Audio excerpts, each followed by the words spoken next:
എല്ലാ പ്രിയ പ്രേക്ഷകർക്കും meet the ലെൻസിൻ്റെ കാർഷിക ചോദ്യോത്തര പരിപാടിയിലേക്ക് സ്വാഗതം. അപ്പം നമ്മളൊരു തെങ്ങുമായി ബന്ധപ്പെട്ട ഒരു വീഡിയോ ചെയ്തിരുന്നു, തെങ്ങിൻ്റെ വളപ്രയോഗത്തെക്കുറിച്ച്. ഏതാണ്ട് ഇതിനകം 4,34,000 പേര് കണ്ടു കഴിഞ്ഞു.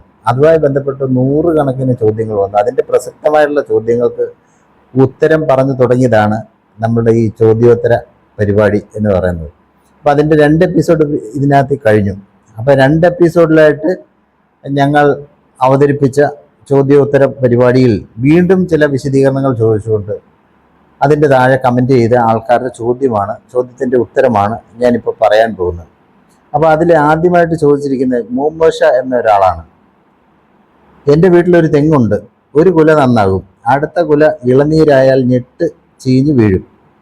നല്ല തേങ്ങയുള്ള കുലയാണെങ്കിലും ഉള്ളിൽ കാമ്പില്ലാത്തതാണ്, കുമ്മായമൊക്കെ ഇട്ട് ഒരു കുറവുമില്ല, നല്ല ആരോഗ്യമുള്ള തെങ്ങാണ്. എന്താണ് കാരണം? ഇതിൻ്റെ പല കാരണമുണ്ട്. ഈ കുമ്മായം ഇട്ടതുകൊണ്ട് മാത്രം ഒരു തെങ്ങിൽ നല്ലപോലെ കായ ഉണ്ടാവണമെന്നില്ല. സമീകൃതമായ വളപ്രയോഗം ചെയ്യണം. സമീകൃതമായ വളപ്രയോഗം എങ്ങനെ ചെയ്യണമെന്ന് കഴിഞ്ഞ എപ്പിസോഡിലെ ചോദ്യോത്തരത്തിൽ കൃത്യമായി പറഞ്ഞിട്ടുണ്ട്. അതൊന്നും കൂടെ ഒന്ന് കാണുക എന്നുള്ളതാണ്. കുമ്മായം മുതലാണ് തുടങ്ങേണ്ടത് വളപ്രയോഗം. കുമ്മായം ഒരു വളമാണ്. കുമ്മായം അല്ലെങ്കിൽ ഡോളമേറ്റ്, അത് തെങ്ങിന് തടമെടുത്ത് മെയ് ജൂൺ മാസത്തിൽ ഇടുക. ഇട്ട് ഒരു 2 ആഴ്ച കഴിയുമ്പോൾ വേണ്ടത്ര ജൈവവളം, ഒരു 25 കിലോ എങ്കിലും ജൈവവളം ഇടണം. ജൈവവളം ഇടുക. അതിനുശേഷം മഴ മാറ്റത്തോടുകൂടി മണ്ണിൽ ഈർപ്പമുള്ളപ്പോഴൊക്കെയാണ് രാസവളങ്ങൾ കൊടുക്കേണ്ടത്. അത് നൈട്രജനും ഫോസ്ഫറസും പൊട്ടാഷ്യം കിട്ടാൻ വേണ്ടിയിട്ട് അതിൻ്റെ പ്രധാനപ്പെട്ട 3 പോഷകങ്ങളുടെ കാര്യമാണ് പറഞ്ഞത്. ഫാക്ടം, ഫോസും, പൊട്ടാഷ്യം കൊടുക്കാം. അത് ഏകദേശം 1 കിലോ വീതം കൊടുക്കാം. ഇത് പലതവണയായിട്ട് വേണമെങ്കിലും കൊടുക്കാം, മാസം തോറും കൊടുക്കാം. 1 കിലോ ഫാക്ടം ഫോസ്, 1 കിലോ പൊട്ടാഷ്യം 200 ഗ്രാം വീതമുള്ള 5 ഗഡുക്കളായിട്ട് വേണമെങ്കിലും കൊടുക്കാം. വേനൽക്കാലത്തും വളം നൽകുന്നതിന് കുഴപ്പമൊന്നുമില്ല. അതോടൊപ്പം തന്നെ ഇപ്പം ഈ ഇളനീരിലെ തേങ്ങയുള്ള കുലയാണെങ്കിൽ ഉള്ളിൽ കാമ്പില്ലാത്തതിൻ്റെ കാരണം എന്ന് പറഞ്ഞാൽ ബോറോൺ എന്ന് പറഞ്ഞ മൂലകം ഇല്ലാത്തതുകൊണ്ടാണ്. അപ്പോൾ ബോറോൺ നമ്മൾ ഫാക്ടംഫോസും പൊട്ടാഷ്യം കൊടുക്കുന്നതിൻ്റെ ഇടയ്ക്ക് അതിനോടൊപ്പം കൊടുക്കരുത്. ബോറോൺ ഒരു 150 ഗ്രാം, അതും വേണമെങ്കിൽ 2-3 പ്രാവശ്യമായിട്ട് കൊടുക്കാം. പ്രധാന വളങ്ങൾ കൊടുത്ത് 2 ആഴ്ചയ്ക്ക് മുമ്പോ 2 ആഴ്ചയ്ക്ക് ശേഷമോ കൊടുക്കാൻ പാടുള്ളൂ. പിന്നെ അത് കഴിഞ്ഞ് മഗ്നീഷ്യം സൾഫേറ്റ് കൊടുക്കണം. ഒരു 1/2 കിലോളം മഗ്നീഷ്യം സൾഫേറ്റ് കൊടുക്കണം. പിന്നെ 2ാം മഴക്കാലത്ത് വീണ്ടും NPK കിട്ടാൻ വേണ്ടിയിട്ട് നമ്മൾ നൈട്രജൻ കിട്ടാൻ യൂറിയ കൊടുക്കണം. അത് 1 കിലോ കൊടുക്കാം. യൂറിയയോടൊപ്പം 1 കിലോ വേപ്പും പിണ്ണാക്ക് കൂടി കൊടുക്കണം. അപ്പം യൂറിയയിൽ നൈട്രജൻ ആവിയായിട്ട് പോകത്തില്ല. അപ്പം നൈട്രജനെ പിടിച്ചു വെക്കാൻ ശേഷിയുള്ളതാണ് വേപ്പും പിണ്ണാക്ക്. പിന്നെ നമ്മൾ ഫോസസിന് വേണ്ടി രാജ്ഫോസ് 1 കിലോ കൊടുക്കാം. പിന്നെ പൊട്ടാഷ്യം 1 കിലോ. ഇതും വേണമെങ്കിൽ 4-5 ഗഡുക്കളായിട്ട് വേണമെങ്കിൽ കൊടുക്കാം. അങ്ങനെ മാസം തോറും ഈ തെങ്ങ് ഒരു നിത്യഗർഭിണിയാണ്. എല്ലാ മാസവും വളം കൊടുക്കും. ഓരോ മാസവും കൂമ്പ് വരുന്നുണ്ട്, ഓരോ മാസവും വളം കൊടുക്കും. തിരീശ കൊടുക്കുന്നത് കൊണ്ട് വളരെ നന്നായിരിക്കും. അപ്പോൾ ആ രീതിയിൽ ജൈവവളവും രാസവളവും കൃത്യമായിട്ട് കൊടുത്താൽ ഈ പ്രശ്നം അങ്ങ് മാറിക്കിട്ടും. ശരൺരാജ് MR എന്ന ആളാണ് അടുത്ത ചോദ്യം ചോദിച്ചിരിക്കുന്നത്. തെങ്ങിന് വളമായി ചിക്കൻ വേസ്റ്റ് ഉപയോഗിക്കാമോ? ചിക്കൻ വേസ്റ്റ് ഉപയോഗിക്കാമോ എന്ന് ചോദിച്ചാൽ, ചിക്കൻ വേസ്റ്റ് നല്ല ബയോഗ്യാസിനകത്ത് ഇട്ട് ബയോഗ്യാസ് സ്ലെറിയാക്കി, അപ്പോൾ ഗ്യാസും കിട്ടും, ബയോഗ്യാസിൻ്റെ സ്ലെറിയും കിട്ടും. സ്ലെറി നല്ലൊരു വളമാണ്. സ്ലെറി ആയിട്ട് കൊടുക്കുന്നതാണ് നല്ലത്. ഇനി അങ്ങനെ പറ്റില്ലെങ്കിൽ തെങ്ങിൻ തോപ്പിൽ ആഴത്തിൽ കുഴിയെടുത്തിട്ട് 4 തെങ്ങിൻ്റെ നടുക്ക് ഒരു കുഴിയെടുത്തിട്ട് ഈ ചിക്കൻ വേസ്റ്റ് ഇട്ടിട്ട് മുകളിൽ കുറച്ച് കുമ്മായം ഇട്ടിട്ട് മണ്ണ് ഇട്ട് പൂർണ്ണമായിട്ട് മൂടിക്കഴിഞ്ഞാൽ ഇത് ക്രമേണ അഴുകി നമ്മുടെ മണ്ണിലേക്ക് പെൻട്രേറ്റ് ചെയ്ത് പോഷകങ്ങളായിട്ട് മാറും. അങ്ങനെ ചെയ്യാം. അടുത്ത ചോദ്യം ആൻ്റണി സ്കറിയ എന്ന ആളിൻ്റേതാണ്. ഞങ്ങളുടെ പറമ്പിൽ ചില തെങ്ങുകൾക്ക് മച്ചിങ്ങ കൊഴിച്ചിൽ രൂക്ഷമാണ്. റബ്ബർ കുരുവിൻ്റെ വലിപ്പമുള്ളത് മുഴുവൻ പൊഴിഞ്ഞുപോയി അവസാനം 1-2 ശേഷിക്കും. എന്താ കാരണം? പ്രതിവിധിയുണ്ടോ? തൊട്ടു മുമ്പിൽ പറഞ്ഞ ചോദ്യത്തിൻ്റെ ഉത്തരം തന്നെയാണ്. സമീകൃതമായ വളപ്രയോഗം നൽകുക എന്നുള്ളതാണ്. മച്ചിങ്ങ പൊഴിച്ചിൽ, ഈ റബ്ബർ കുരുവിൻ്റെ വലിപ്പമുള്ള അത് കൊഴിഞ്ഞു പോകുന്നതെന്ന് പറഞ്ഞാൽ ശരിക്കും അത് പരാഗണം നടക്കാത്ത പെൺപൂവാണ് പൊഴിഞ്ഞു പോകുന്നത്. അപ്പോൾ പരാഗണം നടക്കാതെയും അതുപോലെ തന്നെ ബോറോണിൻ്റെ ഡെഫിഷ്യൻസി കൊണ്ടും 2 രീതിയിൽ അത് സംഭവിക്കും. അപ്പോൾ സമീകൃതമായിട്ട് വളപ്രയോഗം നടത്തുക. അതോടൊപ്പം തന്നെ തെങ്ങിൻ തോപ്പാണെങ്കിൽ തേനീച്ചപ്പെട്ടികൾ സ്ഥാപിക്കുന്നത് നല്ലതാണ്. അപ്പം പരാഗണം കൂടുതലായിട്ട് നടന്നിട്ട് കൂടുതൽ തേങ്ങയുണ്ടാകും. തെങ്ങിൻ തോപ്പിൽ തേനീച്ചപ്പെട്ടികൾ വെക്കുന്നത് നല്ല ഒരു കാര്യമാണ്. പരാഗണത്തെ സഹായിക്കുന്ന ഒരു ജീവിയാണ് തേനീച്ചകൾ. അടുത്ത ചോദ്യം റോസി VKയുടെയാണ്. ഓല മഞ്ഞളിപ്പിന് എന്ത് ചെയ്യും? ഓല മഞ്ഞളിക്കുന്നതിന് പല കാരണങ്ങളുണ്ട്. അത് പുറ ഓലയാണോ മഞ്ഞളിക്കുന്നത്, ഇടഭാഗത്തുള്ള ഓലയാണോ മഞ്ഞളിക്കുന്നത്, നാമ്പോലകളാണോ മഞ്ഞളിക്കുന്നത് എന്നൊക്കെ അഥവാ മൊത്തത്തിൽ മഞ്ഞളിക്കുകയാണോ, ആ ലക്ഷണം അനുസരിച്ചാണ് ഇതിന് മറുപടി പറയാൻ പറ്റുക. എങ്കിലും റോസിയുടെ ചോദ്യം മൊത്തത്തിലുള്ള ഓലമഞ്ഞളിപ്പാണെന്ന അനുമാനത്തിൽ അത് മഗ്നീഷ്യത്തിൻ്റെ ഡെഫിഷ്യൻസി ആകാം. മഗ്നീഷ്യം സൾഫേറ്റ് ആണ്. മഗ്നീഷ്യം എന്ന് പറയുന്ന മൂലകമാണ് ഈ ഇലകൾക്ക് പച്ചനിറം കൊടുക്കുന്ന ഒരു പോഷകം. അപ്പോൾ അതിനായിട്ട് ആണ്ടിൽ 1/2 കിലോ മഗ്നീഷ്യം സൾഫേറ്റ് മറ്റൊരു വളത്തിൻ്റെ കൂടെ ചേർക്കണ്ട, ഒറ്റയ്ക്ക് തനിച്ച് കൊടുക്കുന്നതാണ് നല്ലത്. മഴക്കാലത്തല്ല, വേനൽക്കാലത്ത് കൊടുത്തിട്ട് നമുക്ക് നനച്ചു കൊടുത്താൽ മാത്രം മതി. അപ്പോൾ അങ്ങനെ ചെയ്താൽ ഓലമഞ്ഞൾ പോവും. അതുപോലെ സമീകൃതമായിട്ട് ഈ മഗ്നീഷ്യം മാത്രമല്ല, സമീകൃതമായ വളപ്രയോഗത്തെക്കുറിച്ച് ഞാൻ ആദ്യത്തെ ചോദ്യത്തിന് ഉത്തരം പറഞ്ഞിട്ട് അതേപോലെ വളങ്ങൾ ക്രമത്തിൽ ചെയ്തുകൊണ്ടിരുന്നാൽ ഈ ഓലമഞ്ഞളിപ്പം പോകും. പിന്നെ പുറോലയാണെങ്കിൽ ഒരു രോഗമാണ്. അതുപോലെ ഇടഭാഗത്ത് ഇല മഞ്ഞളിക്കുകയാണെങ്കിൽ അത് ചിലപ്പം ചുവന്ന ചില്ലിയുടെ പുഴുക്കളുടെ ആക്രമണത്തിൻ്റെ ആദ്യത്തെ ഒരു ലക്ഷണമാണ് ഇടഭാഗത്തെ ഓല ഇങ്ങനെ മഞ്ഞളിച്ച് പോകുന്നത്. അപ്പം ആ കാര്യം ശ്രദ്ധിക്കുക. പുറോലയാണെങ്കിൽ പലതരത്തിലുള്ള വാട്ടരോഗം, തഞ്ചാവൂർ വാട്ടം എന്ന് പറഞ്ഞൊരു അസുഖമുണ്ട്. അത് വന്നു കഴിഞ്ഞാൽ ഇതിൻ്റെ പുറോലകൾ മാത്രമായിട്ട് മഞ്ഞളിച്ച് പോകും. അപ്പം അതല്ലാന്ന് വിചാരിക്കുന്നു. അടുത്ത ചോദ്യം അംബികാദേവിയുടെയാണ്. സാർ, തൊണ്ട് കേടുപാട് വന്നിരിക്കുന്നു, പൊതിച്ചെടുക്കാൻ പാടാണ്, തേങ്ങയ്ക്ക് കുഴപ്പമില്ല, എന്താണ് ചെയ്യേണ്ടത്? ഇത് മണ്ടരി കൊണ്ടുണ്ടാകുന്ന ഒരു പ്രശ്നമാണ്. അപ്പം മണ്ടരി ഒരു കീടമാണ്. അതിനെ എങ്ങനെ നിയന്ത്രിക്കാമെന്നുള്ള കാര്യം ഒരു വിശദമായ എപ്പിസോഡ് നമ്മുടെ പിന്നാലെയുണ്ട്. അപ്പം നമ്മുടെ ചാനലിൽ ഫോളോ ചെയ്യുക. അപ്പോൾ നമുക്കതിൻ്റെ മറുപടി അന്നേരം നിങ്ങൾക്ക് മനസ്സിലാവും. ചെന്നീരൊലിപ്പിന് പരിഹാരമുണ്ടോ? ബെന്നി അരിമറ്റം വയൽ എന്ന ആളാണ് ചോദിച്ചിരുന്നത്. ചെന്നീരൊലിപ്പ് ഒരു രോഗമാണ്. ആ രോഗത്തെക്കുറിച്ച് വിശദമായിട്ട് നമ്മളൊരു എപ്പിസോഡ് ചെയ്യുന്നുണ്ട് ഇതിൻ്റെ തൊട്ട് പുറകെ തന്നെ. അപ്പം നമ്മുടെ ചാനൽ ഫോളോ ചെയ്യുക. തൊട്ടടുത്ത് തന്നെ ആ എപ്പിസോഡ് വരുന്നതാണ്. അടുത്ത ചോദ്യം കബീർ ഇടത്തലിൻ്റെയാണ്. കൊമ്പൻ ജില്ലയെ തുരത്താൻ എന്തെങ്കിലും മാർഗമുണ്ടോ? വിശദമായിട്ടൊരു വീഡിയോ നമ്മൾ ചെയ്യുന്നുണ്ട്, അപ്പോൾ അത് കാണുക. ബിന്ദ ജെയിംസ് എന്ന ആളുടെയാണ് അടുത്ത ചോദ്യം. തെങ്ങിന് ഓലകരിച്ചിൽ ഉണ്ടാകുന്നതിന് പ്രതിവിധി എന്താണ്? മറുപടി തരുമെന്ന് പ്രതീക്ഷിക്കുന്നു. വയലിൽ കൃഷി ചെയ്ത തെങ്ങിനാണ്. 2 വർഷം പ്രായമായ തെങ്ങിൻ തൈകളാണ്. അപ്പം ഇതിൻ്റെ ഉത്തരം 2-3 പ്രശ്നങ്ങളുണ്ട്. ഒന്ന്, ഈ വയലിൽ കൃഷി ചെയ്ത സ്ഥലം എന്ന് പറയുമ്പോൾ അവിടെ പൊട്ടാഷിൻ്റെ നല്ല ഡെഫിഷ്യൻസി വരുന്നു. ഒരാണ്ടിലൊരു തെങ്ങിന് 2 കിലോളം പൊട്ടാഷ് വേണം. 2 കിലോ പൊട്ടാഷ് ഈ പ്രത്യേകിച്ച് വയലിലൊക്കെ ആകുമ്പം നല്ലപോലെ വെള്ളം ലീച്ച് ഔട്ട് ആയി വളം നഷ്ടപ്പെട്ടു പോകുന്ന സ്ഥലമാണ് ഈ വയലുകൾ എന്ന് പറയുന്നത്. അപ്പോൾ പൊട്ടാഷിൻ്റെ ഡെഫിഷ്യൻസി കാര്യമായിട്ടുണ്ടാകും. സമീകൃതമായ വളപ്രയോഗത്തിൻ്റെ ഒന്നാമത്തെ ചോദ്യമായിട്ട് ഞാൻ പറഞ്ഞിട്ടുണ്ട്. അതേപോലെ വളപ്രയോഗം നടത്തുക. പിന്നെ ഓലകരിച്ചിലുണ്ടാവാൻ വേറെ 2-3 കാരണങ്ങളുണ്ട്. ഒന്ന്, തഞ്ചാവൂർ വാട്ടം എന്ന് പറയുന്ന രോഗമുണ്ട്. അതുപോലെ ഇലപ്പുള്ളി രോഗം എന്ന് പറയുന്ന ഒരു രോഗമുണ്ട്. ഈ രോഗം കൊണ്ടും ഇത്തരത്തിൽ ഓലകരിച്ചിലുണ്ടാവും. അപ്പോൾ ഇലപ്പുള്ളി രോഗമാണെങ്കിൽ പുറംനിരയിലെ ഓലകളിൽ ഇങ്ങനെ കണ്ണിൻ്റെ ആകൃതിയിലുള്ള ചെറിയ പാടുകൾ ഉണ്ടായിട്ട് നിരവധി പാടുകൾ വന്നിട്ട് എല്ലാം കൂടെ ഒരുമിച്ചായി അവസാനം തവിട്ട് കലർന്ന വെള്ള നിറമായിട്ട് ഓലകരിച്ചിലുണ്ടാവും. അങ്ങനെയുണ്ടാവും. തഞ്ചാവൂർ വാട്ടമാണെങ്കിൽ ഈ മഞ്ഞളിച്ച് ഓലകളെല്ലാം മഞ്ഞളിച്ചങ്ങ് വാടും. പിന്നെ തേങ്ങ പൊഴിയും. അങ്ങനെയൊക്കെയുള്ള ലക്ഷണങ്ങൾ വന്നിട്ടാണ് ഈ ഓല കരിഞ്ഞു പോകുന്നത്. അതും തഞ്ചാവൂർ വാട്ടമാണ്, വാടി അങ്ങ് കരിയുക എന്നുള്ളതാണ്. അപ്പോൾ അതിന് തഞ്ചാവൂർ വാട്ടമാണെങ്കിൽ അതിൻ്റെ കടയുടെ ഭാഗത്തുനിന്ന് കറ ഇങ്ങനെ ഒലിക്കും.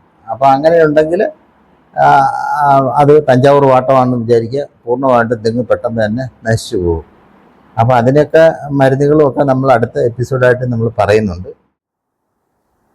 നദിറ നാസറിൻ്റെ ചോദ്യമാണ് അടുത്തത്. തൈകൾ നടാൻ പറ്റിയില്ല, ഇനി കുറച്ച് ദിവസമേ ഉള്ളൂ, കർക്കിടകം തുടങ്ങാൻ, അപ്പോൾ നടാമോ?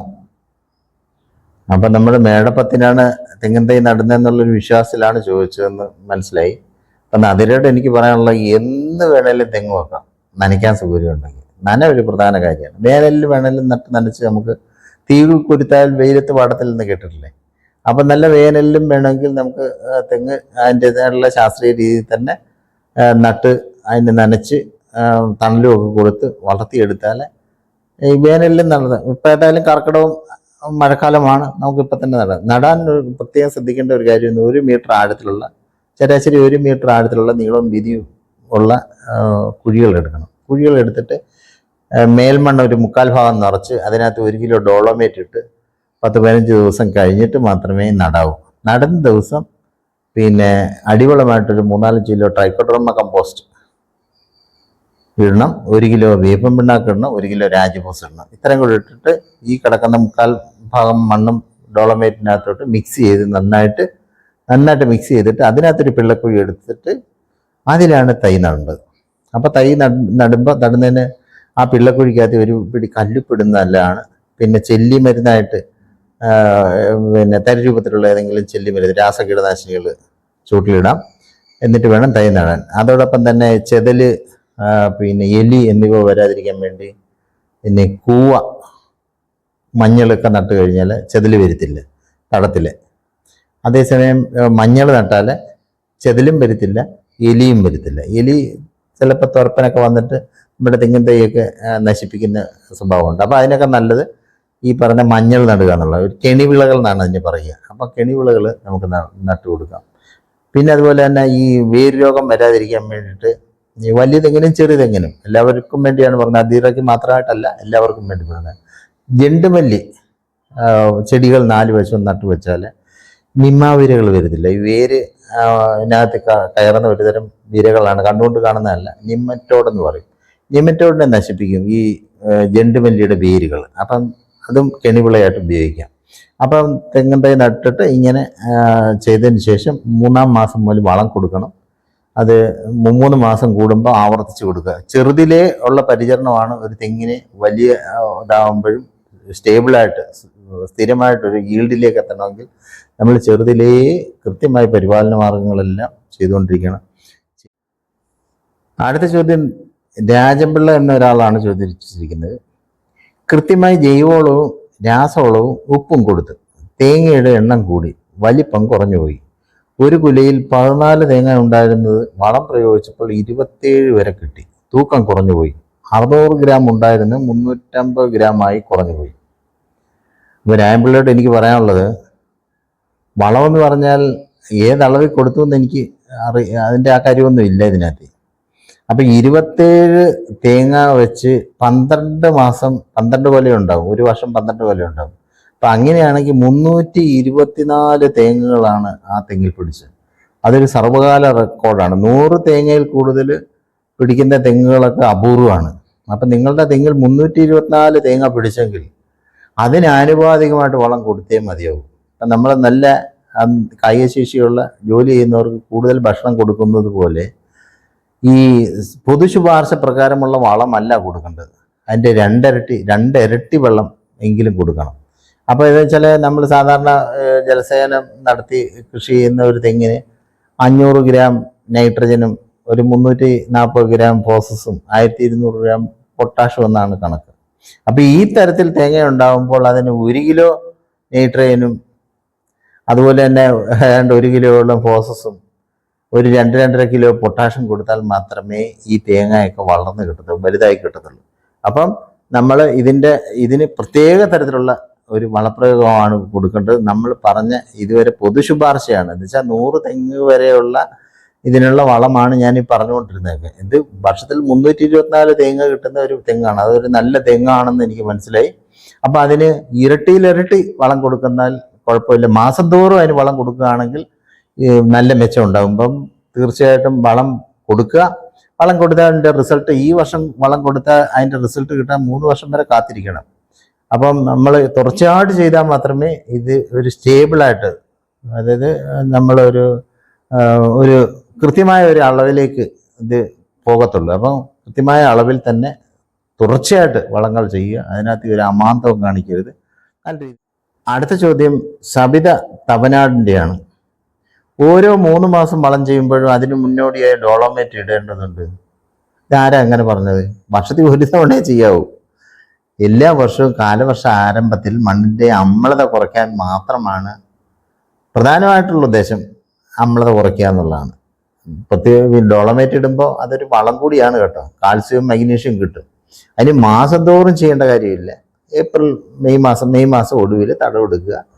നമ്മുടെ പൊതു ശുപാർശയാണ്, തടവെടുക്കുക. 2 കിലോ ഡോളമേറ്റ് ഇട്ട് കൊടുക്കുക. പിന്നെ നമ്മൾ 2-3 ആഴ്ച കഴിഞ്ഞിട്ടേ വളപ്രയോഗം തുടങ്ങാവൂ. അത് ജൈവവളം മുതലാണ് തുടങ്ങുന്നത്. പിന്നീട് അടുത്ത വർഷമേ ഡോളമേറ്റ് ഇടേണ്ടതുള്ളൂ. ഓരോ വളം ചെയ്യുന്നതിന് മുന്നോടിയായിട്ട് ഡോളമേറ്റ് ഒന്നും ഇടേണ്ട കാര്യമില്ല. അടുത്ത ചോദ്യം ജിജി ചക്കോടെയാണ്. പേട് തേങ്ങ ഉണ്ടാകാതിരിക്കാൻ എന്ത് വളം ചെയ്യണം?